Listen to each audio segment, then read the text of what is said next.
حامدا ومصليا یو محترم ورور پوښتنه کوي دا وایي موږ په خارج ملکو کې یو او په هغه ځای کې دی وایي چې موږ بعضې ملګري ځوانان دي هغه کلیساو ته ورځي هغه د نصاراو معبد خانې ته دی وایي دا څنګه دی د دغه محترم ورور د پوښتنې په جواب کې به ووایو چې محترم ورور دغسې کار کول او دغسې ځای ته ورتلل په دغه ځای کې شرکت کول دا سخت ناروا دی او هیڅکله جایز نه دی دا په شریعت کې د دې څخه منع راغلی ده د دغسې خلکو د ناست او د دغسې خلکو سره تعلق ساتل د دغسې خلکو مجمع ورغټول حد کول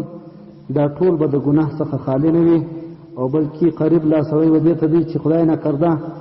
که سړی د دوی د خوشحالۍ په نیت ورسي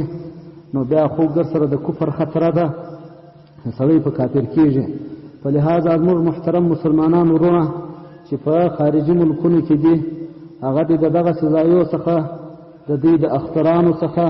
د دوی د خوشحالۍ د ورځو څخه او د دوی د جشنونو څخه او د دوی د کرسمس څخه او د دوی د معبد خانو څخه د کلیساو څخه د دې ټولو څخه د پوره اجتناب او پوره پرهیز وکړي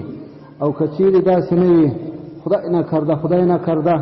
چې هغه سبب د دې جوړ نه سي چې بالاخره د هغو په مذهب نه سي په لحاظه زموږ وسط د یو کشر ورور په صفت باندې و ټولو مسلمانانو و ټولو ځوانانو ته چې د دنیا په هر کونج کې دي هر چیرې دي په هره مجبورۍ او په هر وجه چې تللي وي د دنیا ملکو ته خارجي ملکو ته کفري ملکو ته د هغو څخه زموږ خواست دی چې دوی د دغسې کارو څخه پوره اجتناب پوره پرهیز وکړي د هغو کلیساو ته دې نه ورځي د هغو غونډې دې نه ورغټوي د هغو مجلسونه دې نه ورښایسته کوي په خپلو ورتګو سره د دې څخه پوره اجتناب کول دا د هر مسلمان وجیبه او ضروري او لازمه خبره ده الله جل جلاله مشاهد او کامیاب ولره فتاوا محمودیه جل نمبر 19 صفحه نمبر 1515